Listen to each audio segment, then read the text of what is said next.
Olá, muito boa noite e seja muito bem-vindo. Principal destaque para o Brexit. O ambiente continua ao rubro no Parlamento Britânico.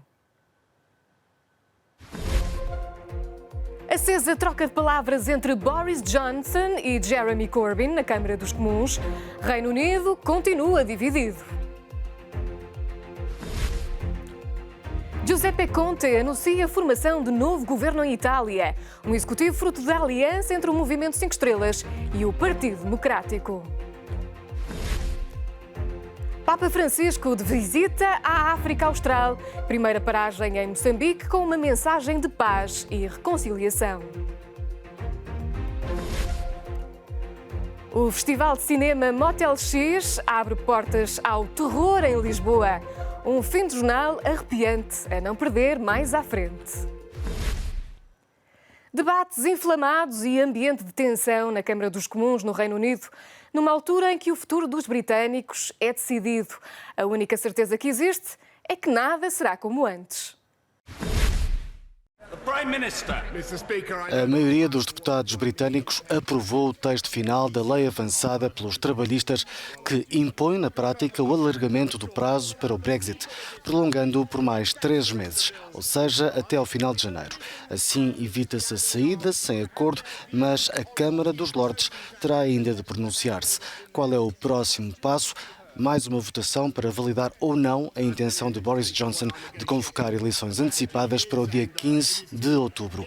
Para o conseguir, o Primeiro-Ministro tem de obter pelo menos 2/3 dos 650 votos, o que se afigura altamente improvável.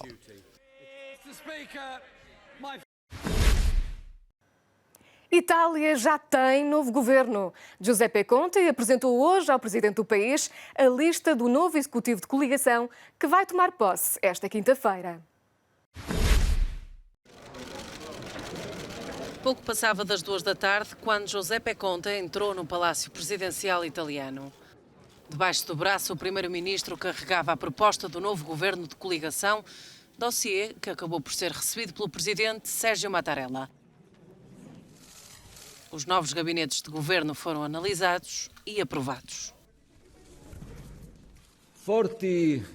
Fortalecidos por um programa que olha para o futuro, com esta equipa dedicaremos a nossa melhor energia, as nossas competências, a nossa mais intensa paixão, para tornar a Itália melhor para todos os cidadãos, de norte a sul.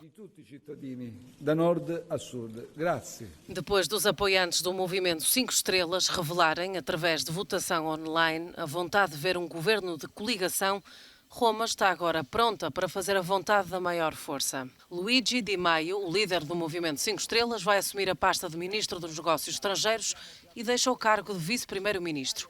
Já o Gabinete da Defesa, a pasta de Matteo Salvini, vai ficar a cargo de Lorenzo Guerini, membro do Partido Democrático.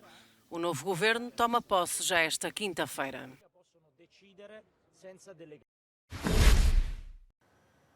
O Irão deu mais 2 meses aos países europeus signatários do Acordo Nuclear de 2015 para que salvem o pacto. O governo de Rouhani quer ações por parte da Alemanha, Reino Unido e também de França, mas não retira as ameaças.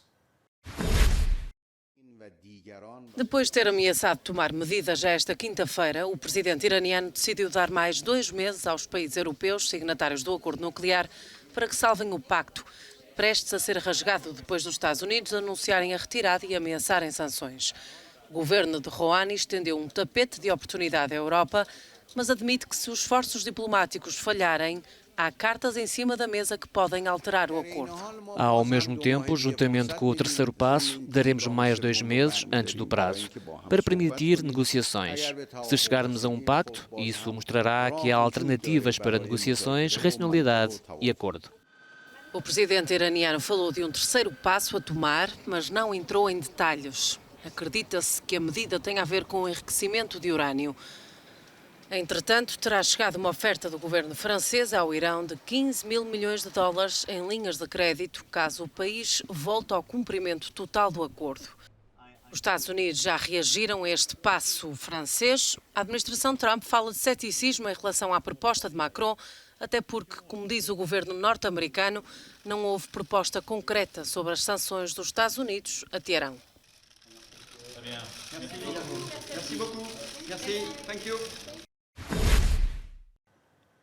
A agricultura e a pecuária já viveram melhores dias, não é novidade nas sociedades modernas, mas o impacto das alterações climáticas pode piorar ainda mais a situação. Prevê-se uma redução drástica na produção agrícola e pecuária na União Europeia. Os impactos negativos das alterações climáticas podem levar mesmo ao abandono destes setores em algumas áreas dos países do Sul. A informação consta de um relatório da Agência Europeia do Ambiente. No geral, o setor agrícola na UE pode perder até 16% até 2050. As repercussões das alterações climáticas vão fazer sentir-se nos custos de produção, tornando-os mais elevados, afetando o preço, a quantidade e a qualidade dos produtos cultivados em alguns pontos da Europa. As terras agrícolas representam apenas 40% do território no Bloco Forte europeu. As indústrias e os serviços relacionados com a agricultura e a alimentação são responsáveis por mais de 44 milhões de empregos diretos e indiretos na UE. Portugal é um dos países que mais pode sofrer com estas mudanças. O previsto aumento de 2 graus Celsius nas temperaturas globais pode levar a uma quebra na taxa de produtividade média anual em culturas como o milho, a vinha e o olival. O Papa está de visita a Moçambique. Esta passagem de Francisco acontece numa altura importante na história do país, um mês depois do Acordo de Paz e com Moçambique ainda a curar as feridas da passagem do ciclone Idai. O Papa Francisco já está em Moçambique, aterrou em Maputo ao fim da tarde para uma visita que se resume à capital e dura poucos dias, antes de continuar o périplo africano por Madagascar e pelas Maurícias. A visita de Francisco a Moçambique é a primeira de um Papa ao país desde que João Paulo II o visitou em 1988. Chega numa altura crucial, um mês depois do acordo de paz entre o governo e a Renamo e com Moçambique a recuperar ainda dos efeitos devastadores e mortíferos dos ciclones de março. Moçambique é um país de maioria católica, mas os muçulmanos representam cerca de 1/5 da população. A convivência tem sido pacífica, apesar dos recentes episódios de ataques de grupos islamitas na província de Cabo Delgado, no norte do país.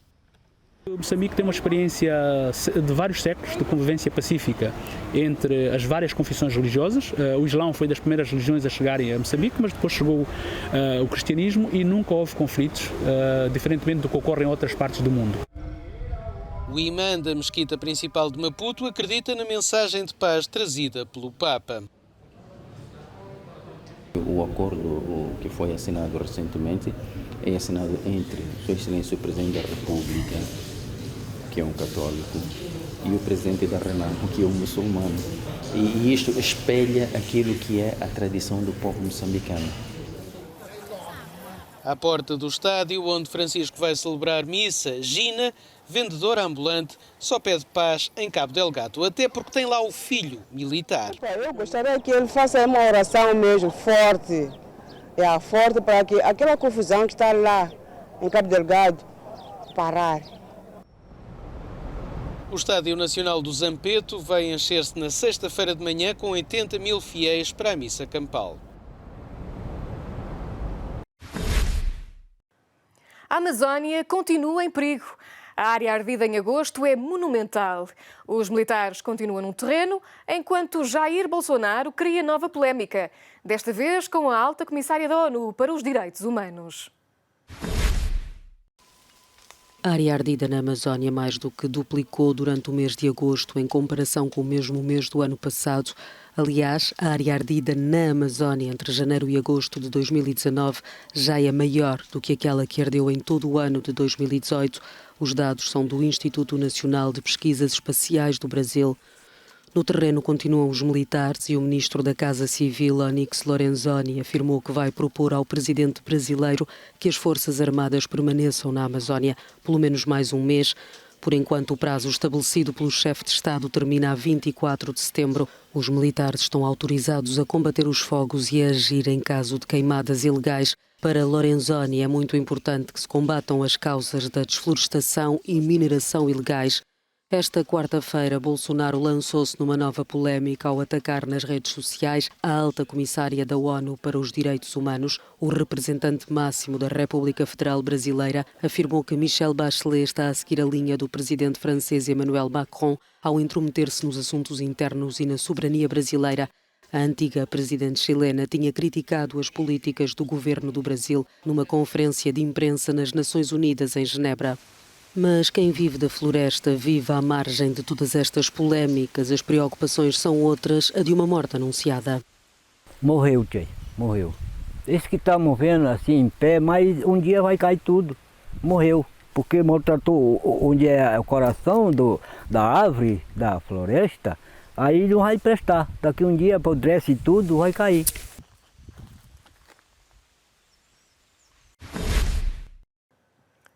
O local escolhido para lançar o Motel X este ano é, no mínimo, inesperado. Ao fim da noite de quinta-feira, o Festival Internacional de Cinema de Terror vai ocupar o Museu de Arte Antiga, em Lisboa. Depois, há vários arrepios prometidos até 15 de setembro. Mas, para já, o festival começa com o pior dos cenários.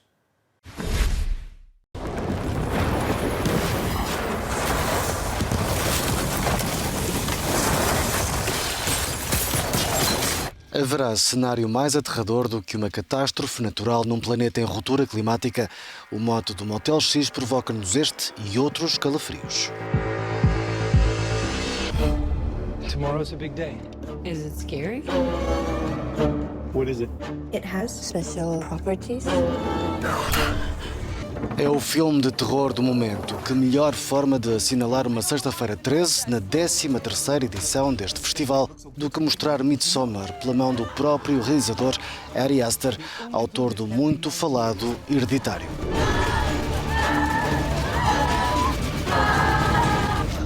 Maggie. I can feel those big doe eyes watching me. Também Octavia Spencer vai certamente ficar cravada na memória de muitos espectadores no filme de abertura no Cinema São Jorge, em Lisboa. Num registro completamente inesperado, aqui está Ma. This is the most fun I've had in a long time.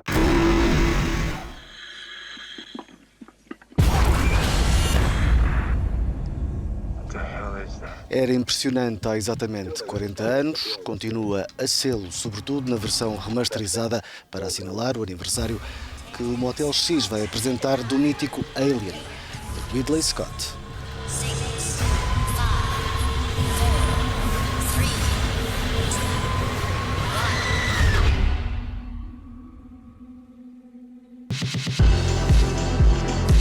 Entre 10 e 15 de setembro, só não sente emoções fortes quem não quiser.